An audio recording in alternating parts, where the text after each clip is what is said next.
Hey guys, Coach Mike here with Iron Sharp, home of CrossFit 2717 in East Brandon CrossFit. Just want to talk a little bit today about barbell work in conditioning workouts and Metcons. So in classic CrossFit, and if you've been watching regionals this weekend or you watch the games, they do a decent amount of what's called barbell cycling in conditioning workouts. For instance, the first workout for regionals is a hero workout, Randy, 75 snatches at 75 pounds or 55 pounds for time. A lot of our clients kind of ask about this sometimes, and we've addressed it within our community. So I just wanted to throw this out there for the whole community to discuss and look further into. We don't do any barbell cycling in our Metcons and our conditioning, and what I mean by that is basically, when I'm talking about barbell cycling, I mean touch and go. So no snatches, touch and go, no cleans, touch and go, not even deadlifts, touch and go in our Metcons. We do some barbell work in the Metcons, such as thrusters or front squats or overhead squats or something like that. But we don't do touch and go reps, and we don't do a ton of volume of just barbell work in general in our Metcons. We do it in strength work. We don't do a ton in conditioning, and I just want to talk a little bit about why we do that.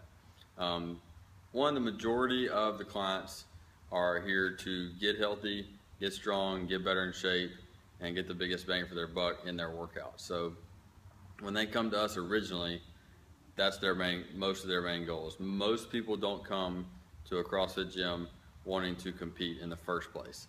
Some of them may get there, and that's fine. That's a totally different topic that we need to talk about.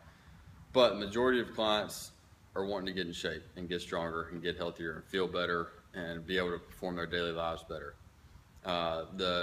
Let's just take the snatch and harp on that for a little bit and use that and just kind of think about that from all of the general standpoints of other movements. But the snatch is a very technical movement, and it takes a lot of time to dial that technique in to where you're very efficient at it.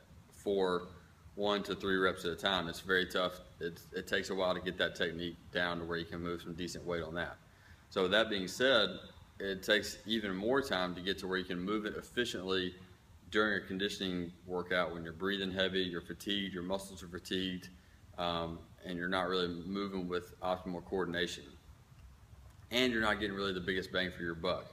So there's another reason we don't really do it just a ton in our strength work even, is because if you're not coordinated enough and haven't developed the skill well enough to move a decent amount of weight, you're not going to get much work from it. So if I take somebody, it's their first day in here, and we're doing squat snatches, or just snatches, which is a full squat. It's their first day in here, and we're building up to a heavy single. They're not going to be coordinated enough and know the skill well enough to get any kind of adaptation from that. They would be served a lot better off, depending on what you're looking for. If you're looking for hip extension strength, they would be a lot better served just doing deadlifts. Or if you're just looking for squat strength, then they'd be a lot better served doing front squats, or maybe even single leg work like lunges or step ups or reverse lunges or something like that, to get much bigger bang for their buck on their leg strength. For the conditioning, we like to keep it simple. Again, I like to think about the biggest bang for your buck. We only have them for an hour a day in here. What can we do for that hour a day that can best serve them for the other 23 hours of their day and keep them healthy and make progress in their strength and their conditioning? So their conditioning, we believe, needs to be made up of more simple movements that don't take as much skill work. So kettlebell swings, wall ball, burpees, box jumps, all those kind of things. You have a ton of options that you can do that don't take as much skill work. Again, if you're doing heavy snatches in a conditioning workout and the person's not, let's say you want it to be a high metabolic workout, maybe it's 12 minutes long, and let's say it's 10 snatches, 10 toes to bar, and 20 double unders. If somebody doesn't have the efficiency of those movements, they're not going to get a breathing workout out of that. They're going to be slowed down because they're working on a technique. They're trying to get the actual movement done. They're trying to get toes to bar done. And then maybe their double unders aren't super coordinated either yet, so that's not going to give them much of a metabolic effect. So we like to give conditioning workouts that are specifically for aerobic conditioning or anaerobic conditioning, whatever that design is for that day. But we want to make the movements where most anybody can come in and get that dose response from that. If not everybody can move through it the way we want, then the dose response is not going to be there, and it's going to kind of miss the mark. So again, a couple things to think about.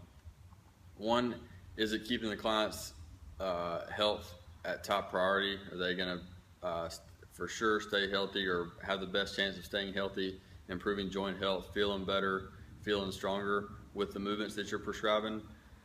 Two, are they getting the dose response and a good workout from the movements that you're prescribing? So are they getting stronger, and are they getting in better condition, and are they getting the dose response that you're looking for? If you're writing a workout, you should have a specific energy system in mind that you're working on, or at least a response that you're looking for.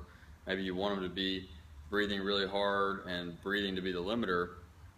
Then make sure the movements that are involved in the workout can give that response to the majority of your population. So again, keeping their health at top priority and getting the biggest bang for your buck, because you only have them for an hour, and that includes a warm up and a cool down. So you only have them for that short period of time. So what can you prescribe to them to give them the biggest bang for their buck? So that's just talking a little bit on that topic that is involved in the CrossFit community.